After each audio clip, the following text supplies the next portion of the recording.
I don't normally stream this late. What is up? It's above a fat. It is play tomorrow. So yeah, not a lot of sleep coming up. That being said, just had Chinese food. You can see the bloating in my face. And we have my blood work from my most recent blood work from all the vitamins I've been taking, high dose vitamin D, testosterone around 108 milligrams per week, 750 IUs of HCG. Let's look at this together. Now, the key factor is, how is my vitamin D and calcium and my PTH? Let's look at this. Here we go. It's like you're dying. I'm like, oh shit. Okay, so hemoglobin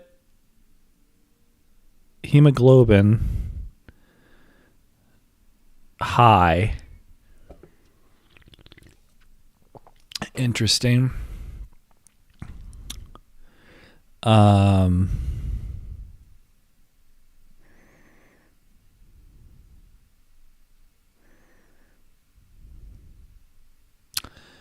Wait, what? In progress? What does that mean, in progress? What the fuck? What do you mean, in progress? What the fuck does that mean, in progress?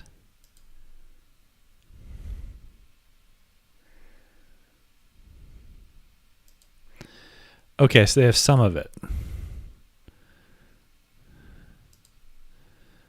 That's really shitty. Okay, well, never mind. That's very uneventful, very useless, not very good content. What a cock tease that was.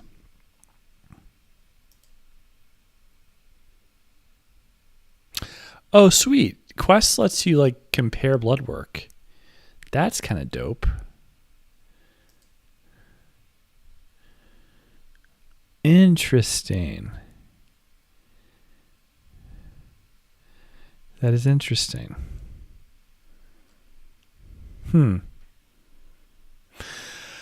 Well, in any event, I'm going to LA to see my friend who has an autoimmune disorder,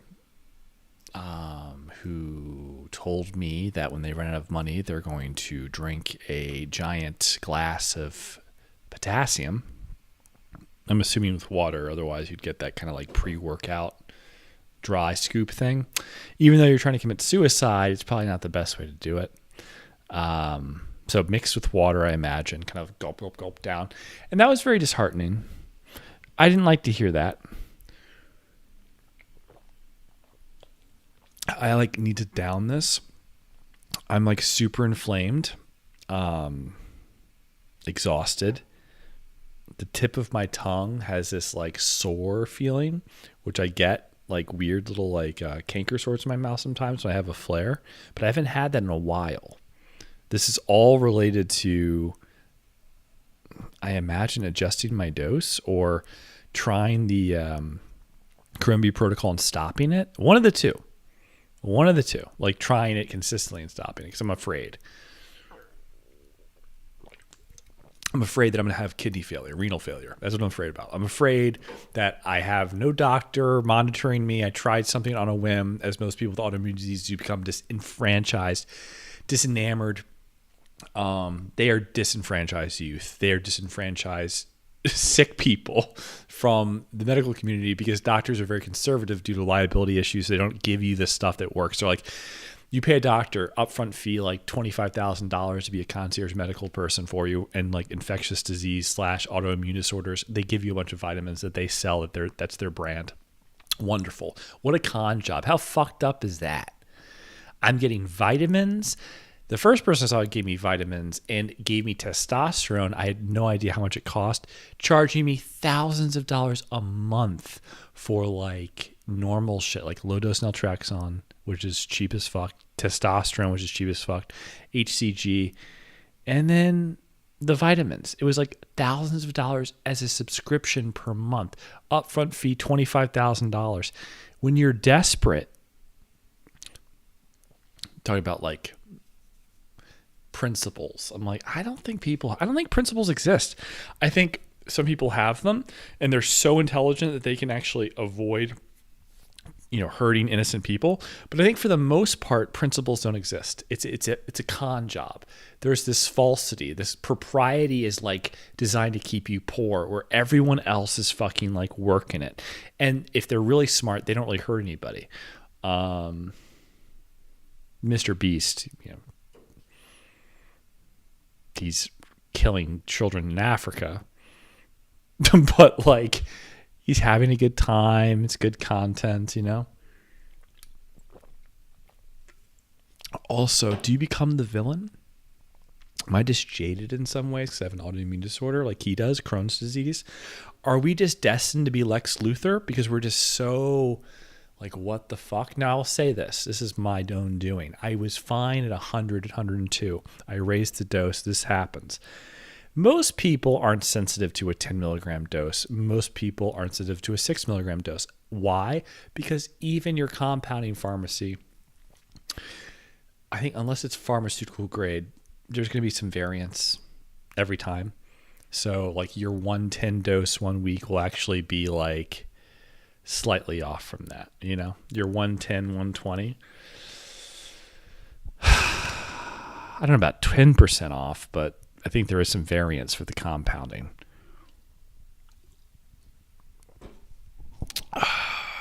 But 5 milligrams, no one really tells you to titrate up by 5 milligrams for anything. 6 milligrams, that's really what we're talking about. So it's 5. 102 to 5. I was doing 17 milligrams a day. I think I took like Wednesdays, I made it 16, a little bit lower. So it netted out to 100. But like 1 week I didn't do that.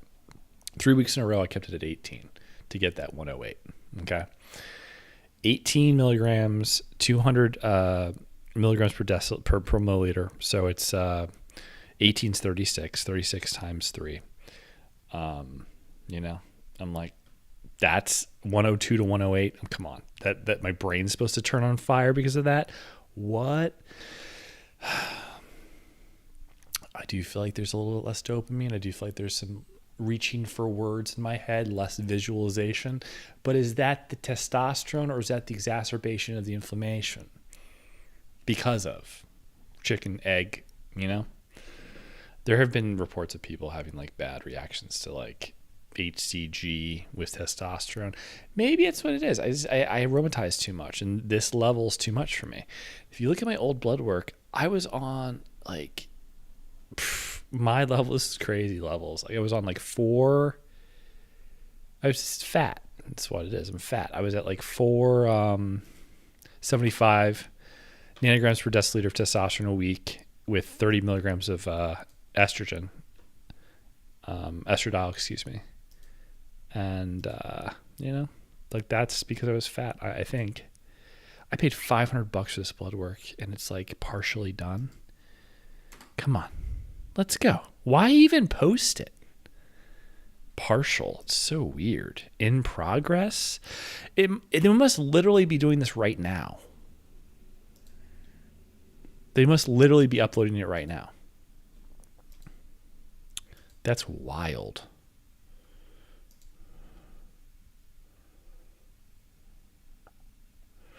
I'm pumped because I know on the previous stuff, it was November of last year. That test, I was like trying out getting back on testosterone after not being on it from September to October. Is that right? Yeah. September to October, panic attacks, 1 month on. I don't know how much I was on. I want to say a lot of it was the short-acting ester. What is that? Testosterone propionate. And so that's not as anabolic. It's not as anabolic. I would like to know, what was my Hemocrat back then? So it's gone up a lot. Not that much. Not that much. MCH has gone down, which is interesting. But current, yeah. Calcium's the key. We got to know the calcium. We have to know the PTH. Please tell me that's on the fucking test. I swear to God, if it's not on there, I'll shoot somebody. They always forget when like you don't have a doctor that knows what they're doing.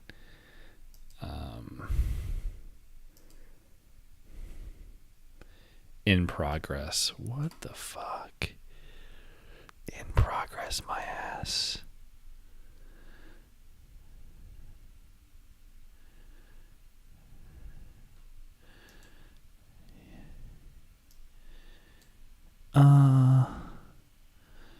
Yeah, PTH will be on here. Thank God. Okay. Good. So, my friend, who's an investor, they don't make a lot of money. They don't make any money. They're sick. They're bedridden. I have some of their money trading it for them. I told them that, they're going to go bankrupt, and they are if they don't, get a job or, do better. In 2024, Wells Fargo did like 1.8% return for them on their money, and the market was up 24% that year, 28%. It was bad, and I was like, okay, this is not tenable. She's lost $400,000 in like 5 years or whatever, maybe a little bit longer than that, just because she's not working. And she's like, Tim Shell says, "How's it? Hey." And what's up, friend? And she lost $400,000 just not working. She's just like living off money. And she says when she goes bankrupt, she's going to kill herself. And I'm supposed to like handle that like tonight. That she tells me that tonight. So what the fuck was that? Is that someone's trying to start a motorcycle, or is that? Yeah. Okay. So I'm like, it sounded so weird. So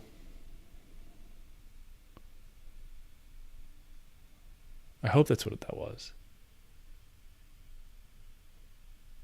Maybe. Hold on, Tim. Checking something. Give me 1 second.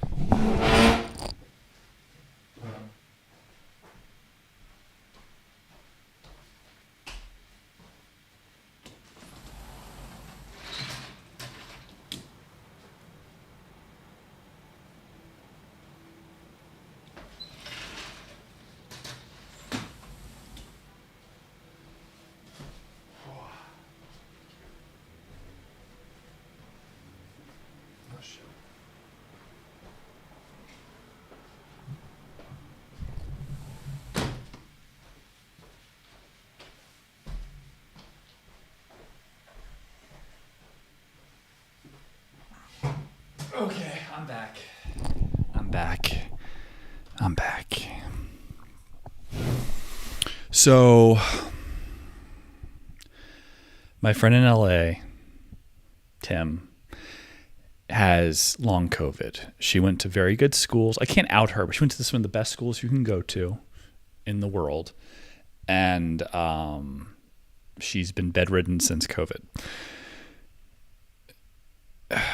She inherited a bunch of money. She's basically gone through like half of it, like about $1 million since COVID, or since 2020. Yeah, COVID, whatever. And she can't work because of like chronic fatigue syndrome, which basically implies there's a metabolic issue with ATP synthesis for her. Causes inflammation, neuroinflammation, causes just like a lack, like a fatigue, a general malaise. And she's bedridden, and she's going to go bankrupt. And I'm like helping her make money. Now, last year I did very well. This first quarter has not been pleasant, as many people are aware. It has been slow. And I told her, this is not tenable. With the amount of money she gave me, it's just not like I'm going to have a bad quarter. I'm going to have a bad year. It's not good. I could lose the money. She said, be aggressive. Cause like if I get aggressive, I make her $1 million off of, a quarter of that, let's say. That extends her lifetime. But I didn't know that until tonight, where she told me her plan. And as someone who's investing money for her, it's like I'm like freaking the fuck out. I really want to give her back the money, but now I'm like scared. Last year I made her like 45 G's off 250,000, and I feel scared now. Now I don't. Now I'm like, holy shit, the stakes are much higher. I didn't know that. She was just like telling me her plan to drink potassium. Potassium. Oh, my friend just sent me money. Hold on. Let me say thank you. She owes me money. Thanks, Sugar Tits.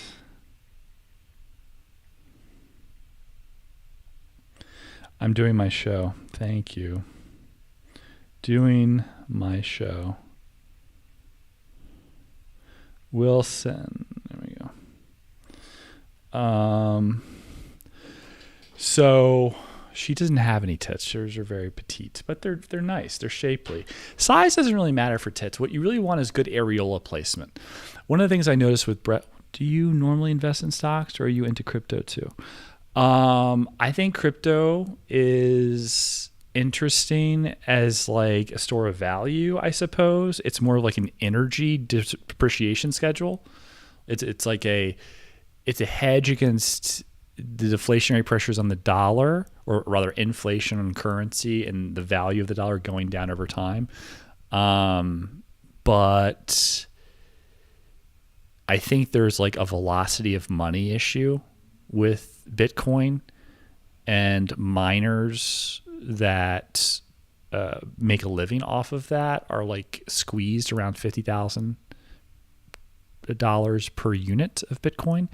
So my concern about Bitcoin is that if the price were to fall another step down into like the sub with the $45,000 area, I believe, the miners might start to sell, which will create kind of like this effect where there are a lot of sellers but no buyers, and it's a liquidation event, and that's scary. What might happen though in that case is that equities would get a liquidity injection. Maybe the greatest house of cards of all time. But in general, if you look at what props up hyperscalers, it's just units of energy. Really.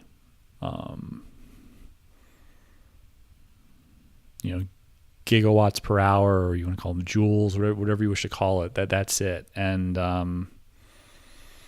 I suppose the gas fees, in a way of like synthesizing that, have to be facilitated in order for the system to maintain itself. And if there's just not enough gas or pressure or actual like frequency or velocity of money in Bitcoin, the miners are disincentivized to continue, and they start to have a leverage issue around $45,000 per, and that could cause them to sell. And then you have this like tumbling. So I don't know a ton about Bitcoin, but like there's this great analogy of like a fire in a movie theater, and there's only one exit. It's very hard to get out. You could be seeing that. What I really think is happening is like anywhere between like 55, 45,000 is probably a good range to buy, maybe even at sub 70 if you're patient. Michael Saylor, MicroStrategy, Eskimo brother, Georgetown University girls, he would just like have them go onto his yacht, and like one of my girlfriends dated him years ago, but he blew up in 2000 doing the same thing, convertible arbitrage, not in terms of a derivation of the dollar in a synthetic like Bitcoin, but just convertible arbitrage against the stock itself. And he blew up. He went bankrupt. So, it's interesting. What I think Satoshi's, like what I think the issue is with these ledger balances, in terms of like destroying paper money, is that it opens up everyone's bank account to a kind of like, you basically can see everyone's transactions. If everyone went to USDT, like Bank of America's USDT, all your money's in USDT. Everything is transparent. The Fifth Amendment due process, like any privacy protections are gone. Everyone can see what you're doing all the time. And all these frauds occurred. Mt. Gox, FTX, of course, most recently, but they were allowed to occur. And you have to wonder if the precept of Satoshi and was it Avalanche? Was that one of them? Like where you could like loan people money direct without paying any interest. How in the world do we think central banks would allow such a thing? Like the LIBOR rate, everything that we know about how finance is done in the actual physical world. Why were VCs allowed to prop up these sort of like projects? And the truth of it is, I don't think that it was ever meant to succeed. I think crypto was designed to fail. They let the central banks and authorities around the world, the frauds occur so that you, as a decentralized advocate, would feel comfortable after Sam Bankman-Fried stole your money to say, you know what, I think the FBI and the DOJ and MI6 or whatever overseeing all these crypto exchanges makes a lot of sense because I don't want to get robbed again. And you blindly accepted that some form of regulation was necessary to fulfill Satoshi's dream, not realizing the contradiction in that. And so the great Trojan horse may be that the entire Satoshi thing is all fake, that it was some sort of ruse to control and destroy, paper money and force everyone to a digital currency where inflation becomes very, very much manipulated in a world where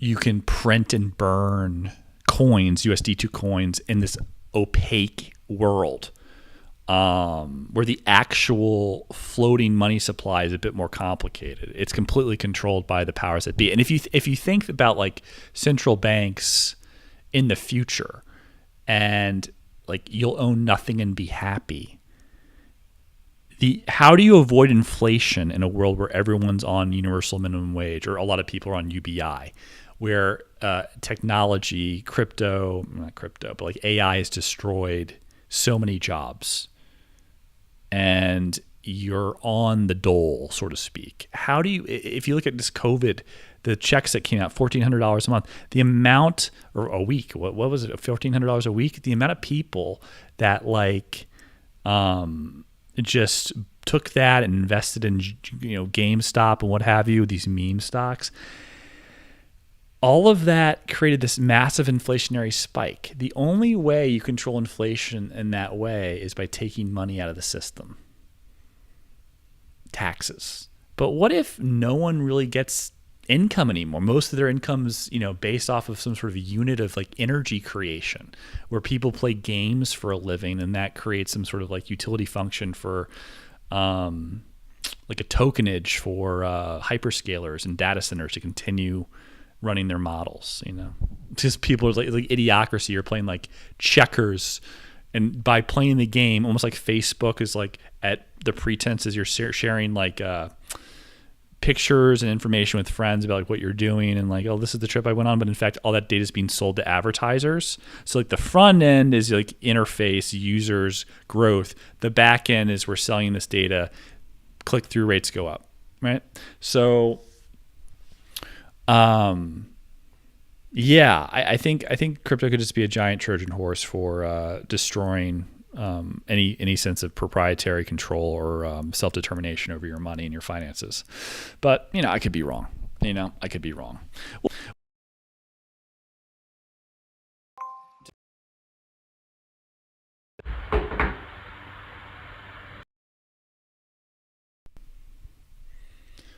Buy some Monero. Cold storage, that'll be a fun thing to own. It'll either go to $1 million or something like that, or just be a nice little like Indian head penny that you can tell people about when they ban it from every exchange. You can't ban the protocol, though. You can't ban the protocol. So that's one thing that's interesting. It went up to like, privacy coins flew. It was up to like $500-$600 a share before it fell down. Sorry, Tim, you got me off topic. Crypto, stocks. I invest in everything. Alternative assets, private equity, all sorts of stuff.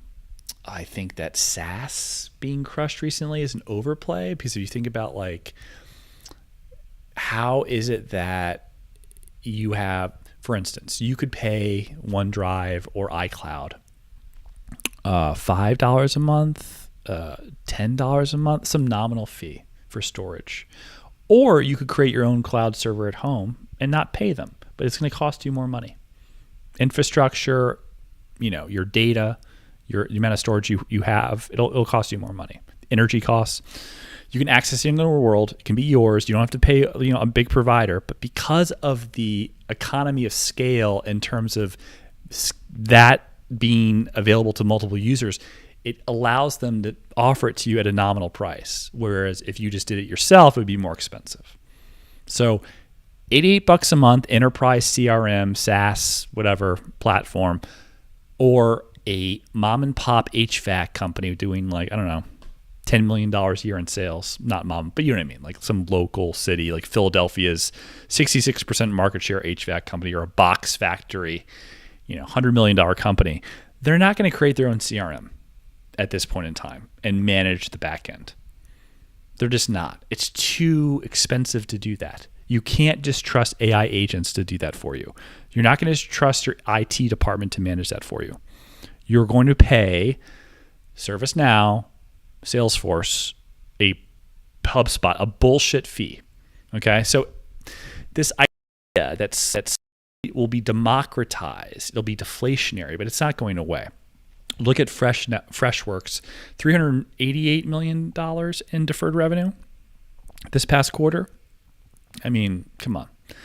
It's not laziness. It's just that you make boxes for a living. You sell X, Y, and Z. You're not in the software industry. Maybe you are, but you don't want to worry about the optimization, the updates. Maybe there's some new like data they found from like someone in your sector that would be better for your, I don't know, being competitive, or maybe cross sector, like someone in a different business. They found like we can help you in terms of lead structure and like automated blah, blah, blah, blah, blah. We found this like optimization strategy. You don't have time for all that. That's why you pay them. They want to have your business. They want it to be accretive. They want you to pay for more features. The only way you do that is if you're making money. So you, IT department, some security, managing your website, that's about as far as you want to go. $88 a month versus paying someone $60,000 to $80,000 a year. Come on. To manage your shit for you, that's proprietary. We're going to make our own CRM to save money. I'm going to have my own iCloud at home. I'm just going to buy a server, maybe a Mac Mini, and do it that way. I don't want to pay OneDrive $120 a year or whatever for everything. Microsoft Word, Excel, PowerPoint, all that shit inclusive in a bundle. That's where you lose. You lose the democratization factor.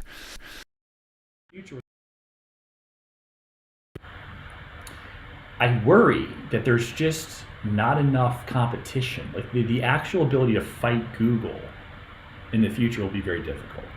There will be very few winners, and there'll be a giant like M&A opportunity where people are buying up, like, I don't know, small AI companies in the first 10 or 20 years.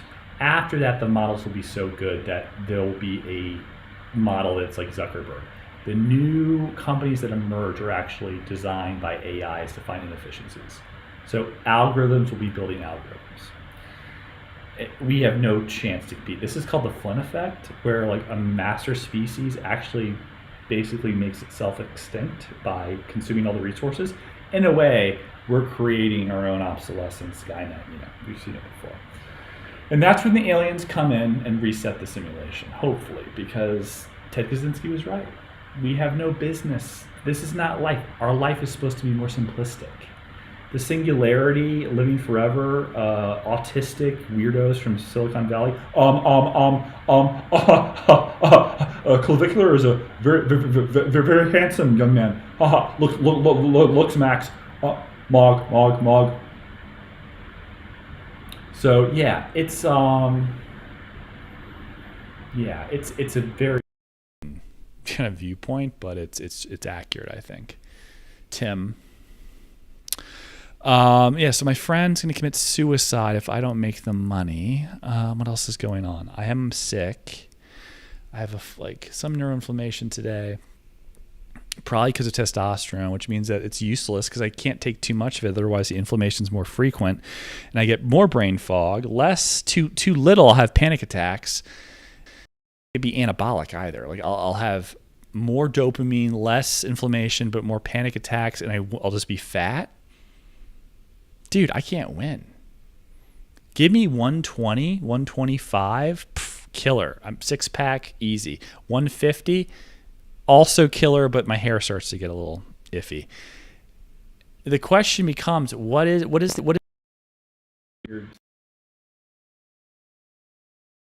stop it? Offer testosterone. I tried to get off it last year. I've said it a million times. Massive panic attacks. Put on 40 pounds within 2 months of just not being on tests. Really bad. Same diet. So some people claim you don't realize you're eating more when you get off of it, but I don't know. People asking me about stocks. Anyone else have any stocks you want me to talk about, or does anyone want me to talk about stocks more? Or I'm pandering now. I hate that. That's why I don't like stand-up comedy. Pandering, like you're always doing the same bit and you're working at it at different clubs. It's brutal, and you have to like talk to people and like get feedback, crowd work. I don't like people. I have a feeling like Tim Dillon much prefers ranting than he does talking to people. He does, like, I'm supposed to identify with you. This being Tim Dillon. Like I'm rich. I have a house in the Hamptons. I'm a giant, overweight, fat gay guy that looks like he has a MAGA shirt for every day of the week. All right. I used to play with spiders when I was a kid. I like to hire twinks to squeeze my fat rolls and go. That's what I'm in.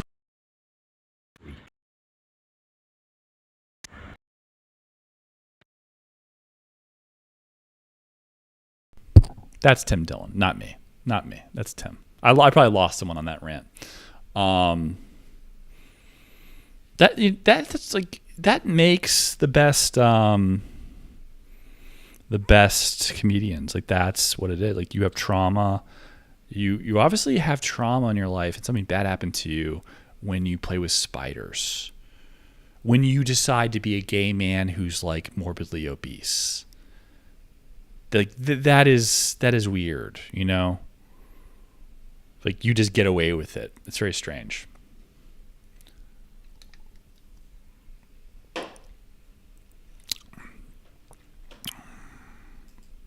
Who's on? Who's up? Let's see. Oh my God, I really do need to go to bed.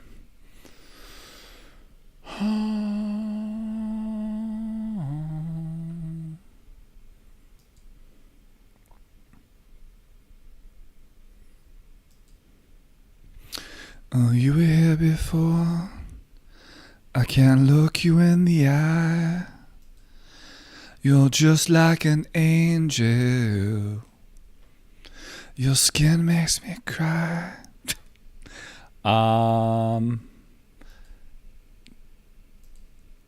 Bro. This bitch is so bait. God. The things we do for pussy, huh? It's bad, man. It's bad. You know what it is? They don't teach you about money when you're younger.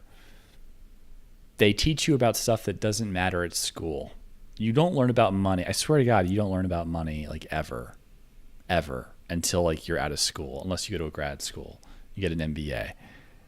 But you are like inundated with like girl shit. Female teachers, this like anti-testosterone kind of like, I don't know, terraforming, societal sublimation, romantic comedies, all the girls in your school with the tight little outfits. You think, you start to think, what is the thing? And money is never part of that. Like the whole time, it's like you're younger, you're in college, you're getting laid all the time. Money is never part of it. Like if you were a kid like me, went to prep school, went to like good universities and stuff, people might have money, but you don't talk about it. And then, but the fact that you don't train people how to make money and you teach them about pussy, and then they don't know how to make money, and then a woman controls their life because they don't have any money. That is some weird shit, man. You take a man that could be something, Manifest Destiny, Daniel Day-Lewis, and There Will Be Blood, like a true, just like whatever it takes, and you just cuck him. You cuck him completely because he has no idea how to make money. It's even worse. Single mother raises you. A single mother that came from a rich family. I'm very specific. Sorry. She never worked a day in her life. You're fucked. You're so fucked. I was fucked. You're completely fucked. Now, if by chance you have a father that works all the time, you probably don't even see him. He's working all the time. He's busy. And you're going to school learning about like algebra 2, trigonometry, and calculus. But again, except for like your summer job paychecks or whatever, you still have no idea. You're getting late. You have no idea like how little you care about women when you make money, because there will always be there. Imagine waking up in the morning and not needing to go do anything because you are rich. You don't have to worry about rent. You don't have to worry about like a car payment. Your responsibilities are taken care of by passive income from like 10 million bucks in your account or whatever. They don't really want you to think like that. They want you to be like subservient to women that you oogled and ogled in high school while you were working all the time, doing all this remedial homework, wishing that like Sarah Beth really liked you, or that you'd be able to take some girl to prom. And all the movies you watch are just like that, this objectification of like mids, and you don't ever learn about like the enterprise shit. Risky Business was a good one. When was the last risky business where a kid wants to create a brothel in his house and get pussy? Now, pimping, that's it. They don't want you to do that because that takes the power away from the woman. The system doesn't want you to play like that. That's why all this stuff right now, the pedophilia and Jeffrey Epstein, like holding you down. They like, oh, look at this, like age gap relationships. He's 25, she's 19. That's disgusting. What? He's 40, she's 28. I'm sorry, what? What are you talking about? That is the next step in justification for know your customer online, take away all your privacy. That. And who's perpetuating that? Women that have lost their sexual vitality. The Me Too women, or at least the guys of the Me Too women, that they are doing it for the best of, women's protection of children, protection of the vulnerable. Really, it's not that. That's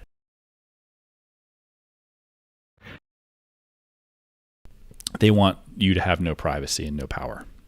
You'll own nothing and like it. A woman will control your life. It's just.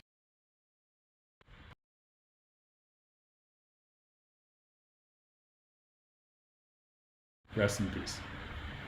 So fucking retarded.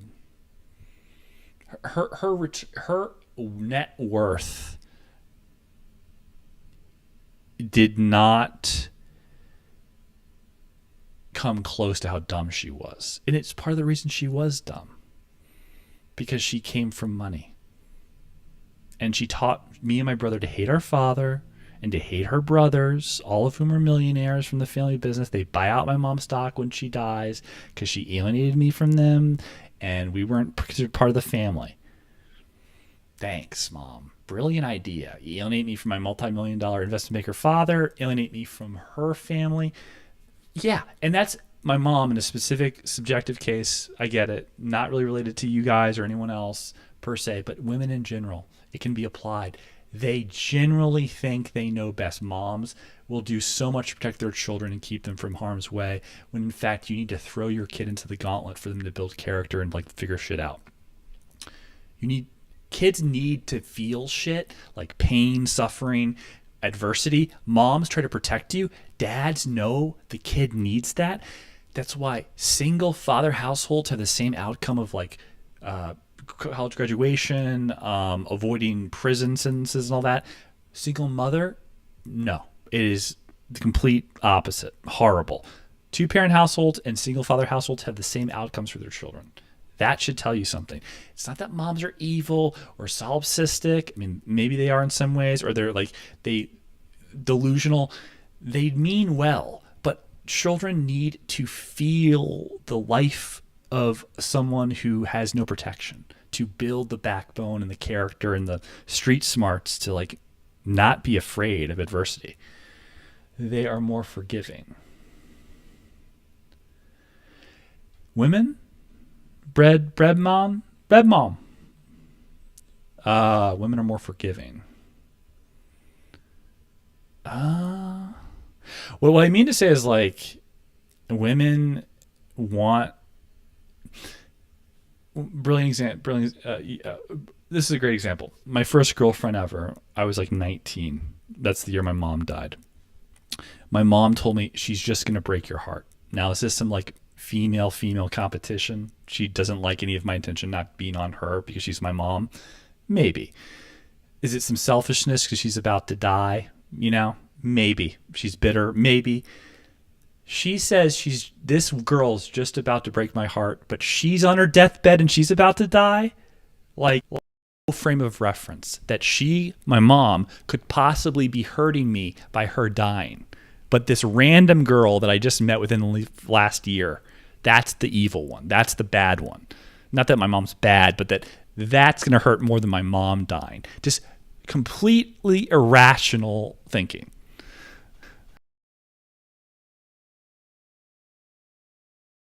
My mom, maybe I wasn't the perfect guy. He came from a poor family, not a middle class family, a poor family, and became an investment banker. And she's like, "Oh, he's a bad guy because he cheated." He's not a bad father, you know. And so from that, like training to hate your dad, from a divorced childhood, I never had a great relation with my dad because of my mom, because she's like, he's awful. Because he just cheated on you, maybe? So, in summation, in summary, the world is run by people that want to like keep powerful or potentially powerful men at bay, and they use women partially to that end, cucking them, making them think that like going to Bed Bath & Beyond and getting married is all that life's about. But the people in power actually break the rules. They lie, cheat, steal. And this is not some sort of like jealous, like kind of class person of the class is looking up. It is objectively just true. The powerful play by different rules, a Machiavellian set of rules, but then tell you that you should be moral, you should be decent in all these ways. I think you should as best as you can, but they don't play by those rules. And they use women and the general disposition of women, which is like, that's not fair. Hey, you can't do that. This Karenhood to kind of cuck you. And it terraforms society. And that's why men have more bitch tits than ever before. They're much more passive. Testosterone levels have gone down, not just bisphenol A and microplastics and everything else, but there's a general sociological terraforming of people taking less risk. They're more comfortable than ever before. They get dopamine from like looking at their phone. You know, it's like they don't need to like they feel safe, and women are part of that. And then I think women resent men. They resent men. They resent that they're creating. They don't like it. They don't find it attractive. And it's like, yeah, You know how many women like are on birth control and they get off birth control to have kids and they divorce their husbands because it's not the guy they would have married? That shit's poisonous too. The idea of take this and you could have as much sex as you want actually has a dualistic it's a dualistic end where men enjoy that, women enjoy that. It leads to promiscuity, it leads to destruction of the nuclear family. Men approve when they're young, but net it's not good for them. Women approve, net it's not good for them. And then you have weird things like that happen. They finally decide to have kids. She falls out of love with her husband. They get divorced. She takes half his shit, and he's paying alimony for the rest of his life and child support. What a fucked up game that is. What a ruse.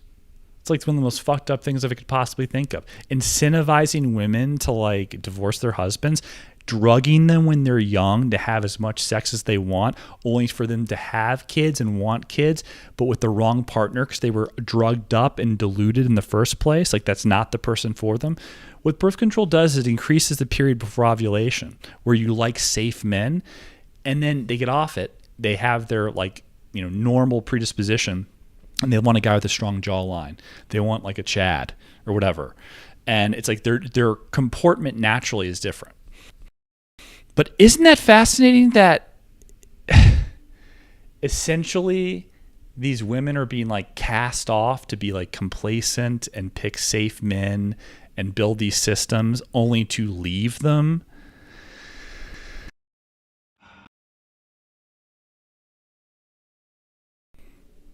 What are the Chads doing? The Chads are picking girls with borderline personality disorder that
Who's still watching?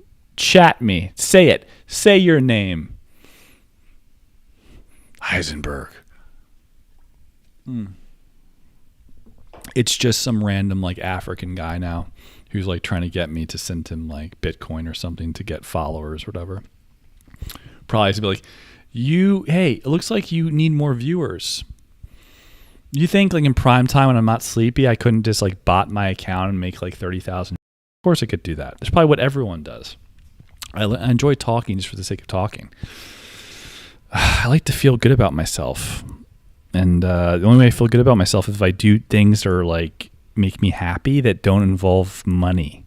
Like playing tennis and pretending I'm Roger Federer against like some random person at the park, or talking into the microphone for no fucking reason to dead air. Like there's no one listening. And I'm happy about that.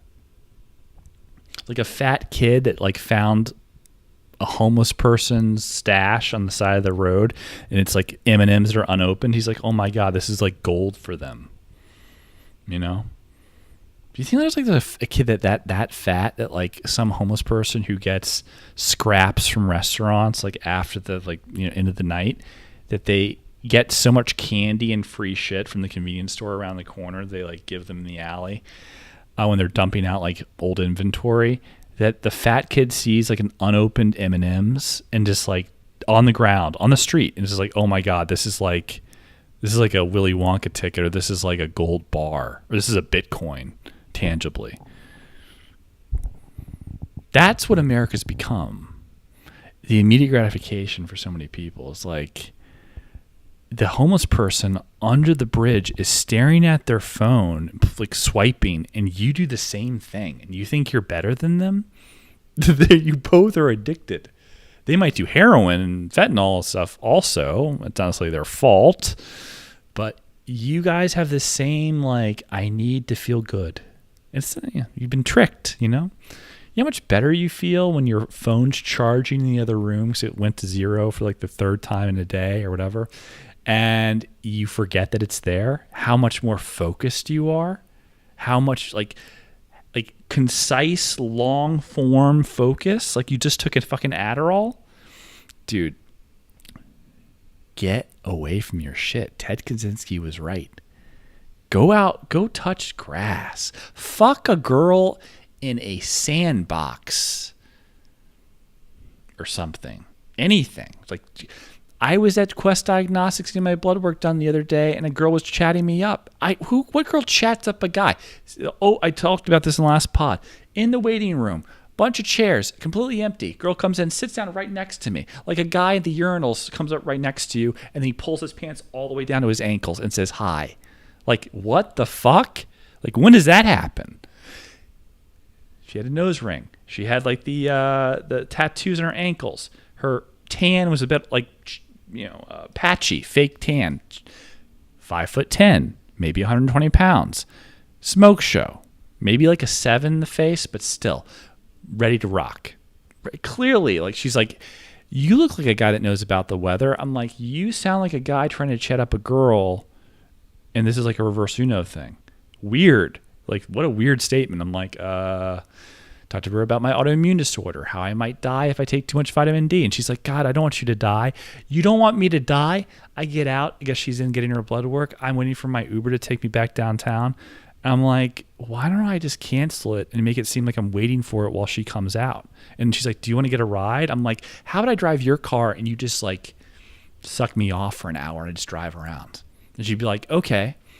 I just, in my head, thought that was impractical. But I'm 99% sure. Sorry, chat. I know that sounds like a little, oh, the strippers like you. Fine. No, but I think I could have done that. I just didn't care.